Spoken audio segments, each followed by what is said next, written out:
দক্ষিণ কোরিয়ার রাজনৈতিক অস্থিরতা চলমান, আর এ নিয়ে দেশটির রাজধানী সেউলে বৈঠক করেছেন মার্কিন পররাষ্ট্রমন্ত্রী অ্যান্টনি ব্লিংকেন। কিন্তু এ সময় ব্যালিস্টিক ক্ষেপণাস্ত্র ছুঁড়ে উত্তাপ ছড়িয়েছে উত্তর কোরিয়া। হঠাৎ কেন কিমের এই বেপরোয়া আচরণ? বিস্তারিত দেখুন ডেস্ক রিপোর্টে।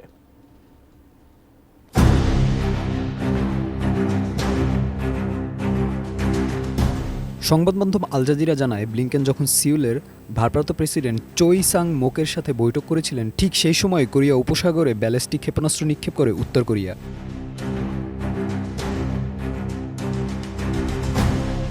মিসাইলটি 1100 কিলোমিটার পূর্ব দিকে কোরীয় উপদ্বীপ ও জাপানের মধ্যবর্তী জলসীমায় গিয়ে পড়ে। দক্ষিণ কোরিয়ার সামরিক বাহিনী জানায়, ক্ষেপণাস্ত্রটি একটি মাঝারি পাল্লার ব্যালিস্টিক মিসাইল। এর আগেও গত 5 নভেম্বর পূর্ব উপকূল থেকে অন্তত 60টি স্বল্পমাল্লার ব্যালিস্টিক মিসাইল ছুড়ে উত্তর কোরিয়া। ওয়াশিংটনের শীর্ষ এক কূটনৈতিক এটিকে জাতিসংঘের সুরক্ষা কাউন্সিলের একাধিক প্রস্তাবের আরেকটি লঙ্ঘন বলেও আখ্যা দিয়েছে।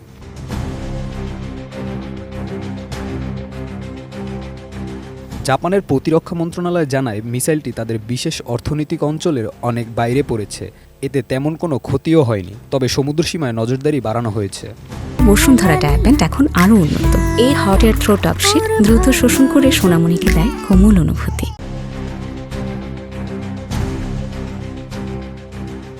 এ নিয়ে ব্লিংকেন সংবাদ সম্মেলনে তার প্রতিক্রিয়াও জানান। এ সময় তিনি বলেন, আমার সফরকালে উত্তর কোরিয়ার এই ক্ষেপণাস্ত্র উৎক্ষেপণ ভাবনার বিষয় আমাদের সবাইকে শুধু মনে করিয়ে দিচ্ছে আমাদের সম্মিলিত প্রয়াস কতটা গুরুত্বপূর্ণ।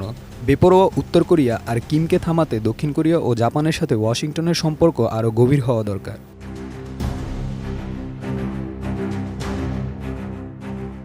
সিউল থেকে আল জাজিরার এক প্রতিবেদক বলেন, শুধু দক্ষিণ কোরিয়ার বর্তমান পরিস্থিতিই নয়, ক্ষেপণাস্ত্র নিক্ষেপের এই বিষয়টি তাৎপর্যপূর্ণ, কারণ ডোনাল্ড ট্রাম্পের যুক্তরাষ্ট্রের দায়িত্ব গ্রহণের মাত্র কয়েক সপ্তাহ বাকি।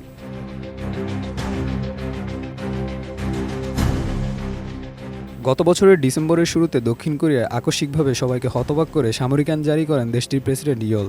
সাংবিধানিক আদালতে এখন ইয়োলের অভিশংসন চেয়ে বিচারের শুনানি চলছে। অন্যদিকে তদন্তকারীরা সাবেক নেতার বিরুদ্ধে গ্রেপ্তারি পরোয়ানা চেয়েছেন।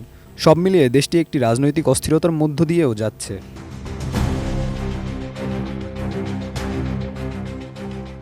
Desk report, ATN news.